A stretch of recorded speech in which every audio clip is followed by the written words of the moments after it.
राधे राधे प्यारे भक्तों, जय श्री कृष्णा। आज का यह संदेश उन सब आत्माओं के लिए है जो अपने जीवन में किसी मोड़ पर अकेलापन महसूस कर रही है, जो सोचती हैं कि अब कोई साथ नहीं है, कोई समझता नहीं है। लेकिन प्रभु कहते हैं जिस दिन तुम अकेले रहना सीख जाओगे उसी दिन लोग तुम्हें पाने को तरसेंगे। अकेलेपन से डरना नहीं चाहिए, क्योंकि यही वो अवस्था है जहां से आत्मज्ञान की यात्रा शुरू होती है।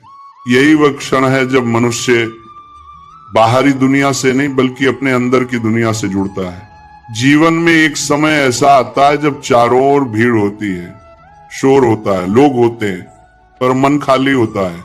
और एक समय ऐसा भी आता है जब आसपास कोई नहीं होता, फिर भी मन शांत और प्रसन्न होता है। यही है अकेले रहने की कला। अकेलापन तब तक बोझ लगता है जब तक हम उसे सजा समझते हैं, लेकिन जिस दिन हम उसे साधना मान लेते हैं उसी दिन जीवन का असली आनंद शुरू होता है। कृष्ण कहते हैं जो मनुष्य स्वयं से प्रेम करना सीख लेता है वह सृष्टि के हर प्राणी से प्रेम करने लगता है। अकेले रहना भागना नहीं है, ये अपने आप से मिलने की प्रक्रिया है। जब बाहरी शोर खत्म हो जाता है तब भीतर की आवाज साफ सुनाई देती है।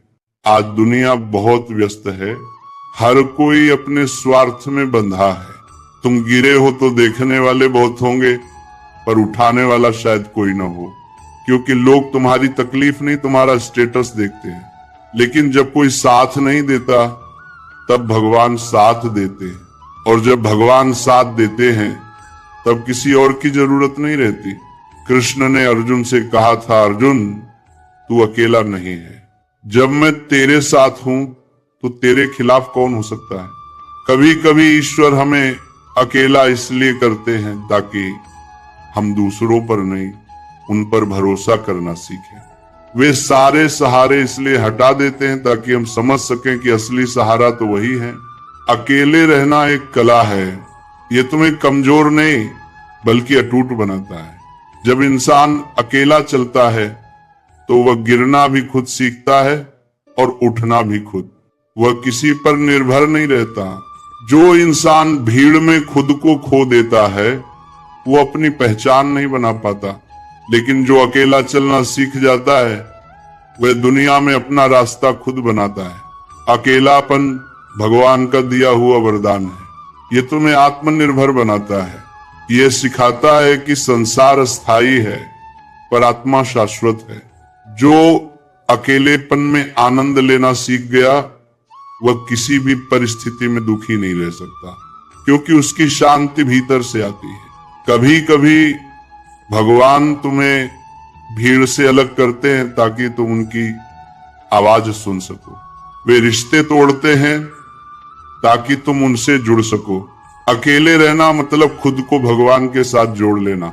ये कोई खालीपन नहीं बल्कि पूर्णता है। जब तुम्हारा संग खुद श्री कृष्ण के साथ हो तो कौन कह सकता है कि तुम अकेले हो। तुम्हारे भीतर जो चेतना है वही असली संग है। जब तुम उस चेतना से जुड़ जाते हो तो किसी और की उपस्थिति की जरूरत नहीं रहती। एक दिन आएगा जब वही लोग जो आज तुम्हें नजरअंदाज करते हैं वही तुम्हारे पास आने की कोशिश करेंगे, क्योंकि तुम बदल चुके होगे। तुम्हारा आत्मबल, तुम्हारी शांति और तुम्हारा आत्मविश्वास सबको आकर्षित करेगा। जब तुम किसी के बिना खुश रहना सीख जाते हो तब वही लोग तुम्हारे बिना अधूरे महसूस करने लगते हैं। जो व्यक्ति भीतर से संपूर्ण हो जाता है वो किसी का मोह नहीं रखता, और ऐसे व्यक्ति की ओर दुनिया खींची चली आती है, क्योंकि आत्मनिर्भर आत्मा सबसे सुंदर होती है। वह किसी पर बोझ नहीं बनती, वह देती है, मांगती नहीं। वह प्रेम करती है, अपेक्षा नहीं रखती। और यही तो दिव्यता है।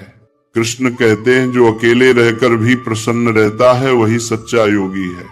अकेले रहे हुए